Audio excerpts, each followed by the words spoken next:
പ്രിയപ്പെട്ട വരന്മാരെ വരത്തികളെ, നമ്മളൊന്നൊരു റോസ് പൂ വരയ്ക്കുകയാണ്. നിങ്ങൾ ഓരോ ദിവസവും അഡ്വാൻസ് വാട്ടർ കളറിലേക്ക് പോവുകയാണ്. കുറച്ചൊന്ന് ബുദ്ധിമുട്ടുള്ള ചിത്രമാണ്, പക്ഷേ ഇതുവരെ നിങ്ങൾ കൃത്യമായി ഇത് ഫോളോ ചെയ്തിട്ടുണ്ടെങ്കിൽ നിങ്ങൾക്ക് തീർച്ചയായും വരയ്ക്കാൻ കഴിയും.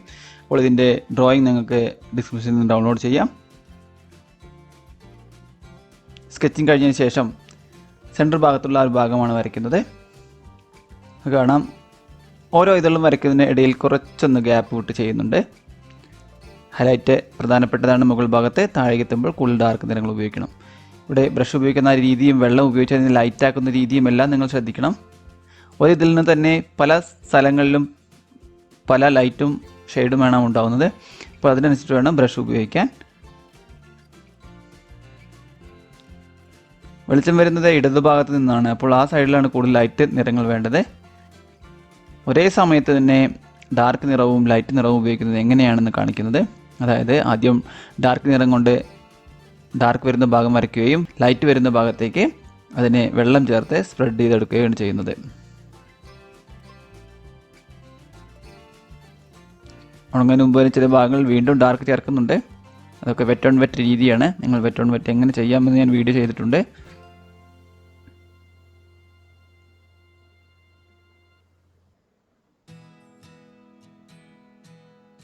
ഓരോ ഇതിലിനെയും നമ്മളിങ്ങനെ ഉണ്ടാക്കിയെടുക്കുകയാണ്.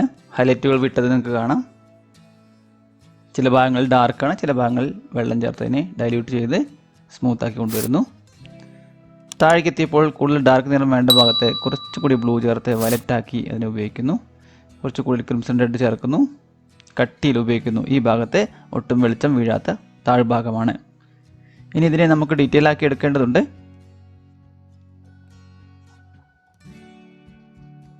ഇനി ഓരോ ഇതിൻ്റെയും അടിഭാഗം ഡാർക്ക് ആയിരിക്കുമല്ലോ, അപ്പോൾ അത് നമ്മൾ ശ്രദ്ധിച്ച് ചെയ്യണം. ചില ഭാഗങ്ങളിൽ കുറച്ചുകൂടി ഡാർക്ക് ചേർക്കുന്നു. അതിനുവേണ്ടി ക്രിംസൺ റെഡും സ്കാർലറ്റ് റെഡും പ്രഷ്യൻ ബ്ലൂവും എല്ലാം ചേർക്കുന്നുണ്ട്. അതെല്ലാം മിക്സ് ചെയ്തൊരു വയലറ്റാണ് ഉപയോഗിക്കുന്നത്. ആ വയലറ്റിൽ നമ്മൾ ചില ഔട്ട്ലൈനുകൾ വരയ്ക്കുന്നു. താഴ്ഭാഗങ്ങൾ ഇതുകളുടെ താഴ്ന്ന കുഴിഞ്ഞ് ആയി തോന്നുന്ന ഭാഗങ്ങൾ ചേർക്കുന്നു. ഇത് പല രീതിയിൽ ചെയ്യാം. ഇതൊരു മെത്തേഡാണ്.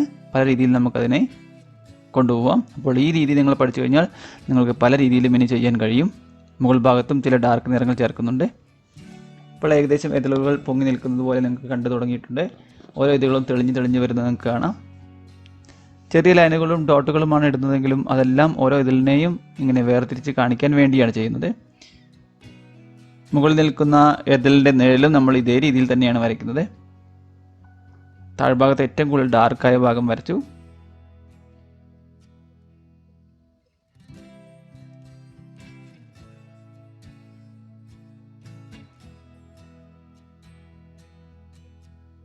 പൂവിൻ്റെ മുട്ടിൻ്റെ ഭാഗം അതേ നിറം കൊണ്ട് തന്നെ വരയ്ക്കൂ. അവിടെ ഒരു ഗ്രീൻ നിറത്തിലുള്ള അതിൻ്റെ തണ്ടിൻ്റെ ഭാഗം നീണ്ടു നിൽക്കുന്നത് നമ്മൾ ഒഴിവാക്കിയാണ് വരച്ചത്. കുറച്ച് ഓറഞ്ച് എല്ലാം എടുത്ത് ആ വെളിച്ചം വീഴുന്ന ഭാഗത്ത് കൂടുതൽ ചേർക്കുന്നു. അപ്പോൾ നമുക്കൊരു ഓറഞ്ച്, റെഡ് തുടങ്ങിയ നിറങ്ങൾ ഉണ്ടാവും. അവിടെ വെളിച്ചം വീഴുന്ന ഭാഗത്ത് മുഴുവനായിട്ട് ഹൈലൈറ്റ് വിടുന്നില്ല, അതുകൊണ്ടാണ് അങ്ങനെ ചേർത്തത്. അങ്ങനെ വിടാതെ ഹൈലൈറ്റ് വിട്ട് വേണമെങ്കിൽ നിങ്ങൾക്ക് ചെയ്യാം. രണ്ട് രീതിയിൽ ചെയ്യാം.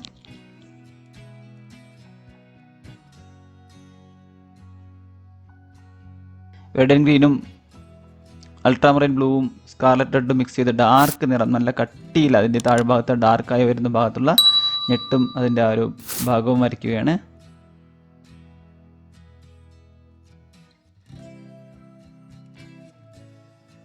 ഞെട്ട് താഴേക്ക് നീട്ടി വരയ്ക്കുന്നു. നല്ല കട്ടിയിലുള്ള നിറമാണ് ഉപയോഗിച്ചിരിക്കുന്നത്. താഴ്ഭാഗത്തേക്ക് അല്പം ലൈറ്റ് നിറമാണ് ഉപയോഗിക്കുന്നത്, നിങ്ങൾക്ക് കാണാം. ഇനി ഇലകൾ ഓരോന്നും വരച്ചെടുക്കുന്നു. തണ്ട് വരയ്ക്കുന്നു, അതിൽ നിന്ന് പുറത്തേക്കുള്ള ഇലകളെ വരയ്ക്കുന്നു.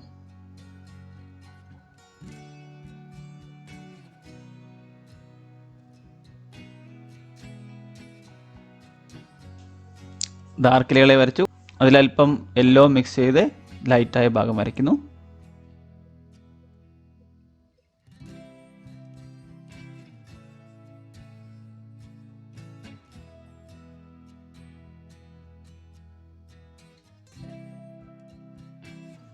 ഓരോ ഇലയ്ക്ക് മുകളിൽ ലൈറ്റും ഷെയ്ഡും എല്ലാം ഉണ്ട്. അതെല്ലാം ഒറ്റ സ്ട്രോക്ക് കൊണ്ട് തന്നെ കാണിക്കാൻ ശ്രമിക്കുകയാണ്.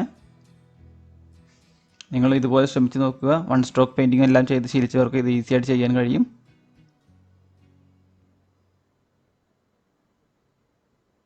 അടുത്ത ഇലയെ വരയ്ക്കുന്നു. റെഡ് ആൻഡ് ഗ്രീനും പ്രഷ്യൻ ബ്ലൂവും ക്രിംസൺ റെഡും മിക്സ് ചെയ്ത നിറമാണ് നമ്മൾ ഉപയോഗിക്കുന്നത്. ഡാർക്ക് നിറം കിട്ടാൻ വേണ്ടി ഉപയോഗിക്കുന്നത്. അതിനോടൊപ്പം തന്നെ റെഡ് ഗ്രീനും ലെമൺ യെല്ലോയും മിക്സ് ചെയ്യുന്നുണ്ട്. ആ ഒരു പ്രത്യേക മിശ്രണം തന്നെയാണ് നമുക്ക് ഈ ഒരു ചിത്രത്തിൻ്റെ പ്രത്യേകത. കുറച്ചുകൂടി ഡാർക്ക് നിറങ്ങൾ ചേർക്കുന്നു. ആദ്യത്തെ ലെയർ ഉണങ്ങിയിട്ടില്ല, അതിനു മുമ്പ് തന്നെ ചേർക്കുകയാണ്. ഇനി നമുക്ക് കുറച്ച് സ്പ്രേ ചെയ്യണം, അതെല്ലാം ചെയ്യാൻ ഇരിക്കുന്നുണ്ട്. മുട്ടിൻ്റെ ഭാഗവും നമ്മൾ അതേ ഡാർക്ക് നിറം കൊണ്ട് തന്നെ ചേർക്കുന്നു. കുറച്ചൊന്ന് ലൈറ്റാക്കി ഗ്രീന് ലൈറ്റാക്കി ചേർക്കുന്നു.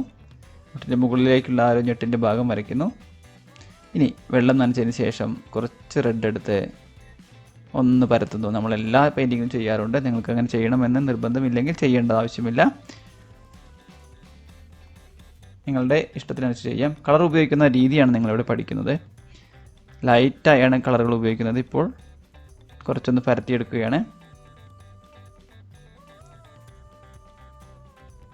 ആ ഗ്രീൻ ലെയർ ഉണങ്ങിയിട്ടുണ്ടാവണം, അല്ലെങ്കിൽ ഗ്രീൻ ലെയർ പറന്നു വരാൻ ചാൻസ് ഉണ്ട്.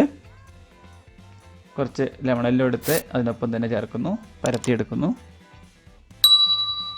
അഥവാ കട്ടി കൂടി പോയെങ്കിൽ കുറച്ച് വെള്ളം ചേർത്ത് അതിനെ ഡൈല്യൂട്ട് ചെയ്ത് പരത്തിയെടുക്കാം. ഇതെല്ലാം നിങ്ങളുടെ കയ്യിലാണ്. ചെയ്യണമെങ്കിൽ ചെയ്യാം, ഇല്ലെങ്കിൽ വേണ്ട.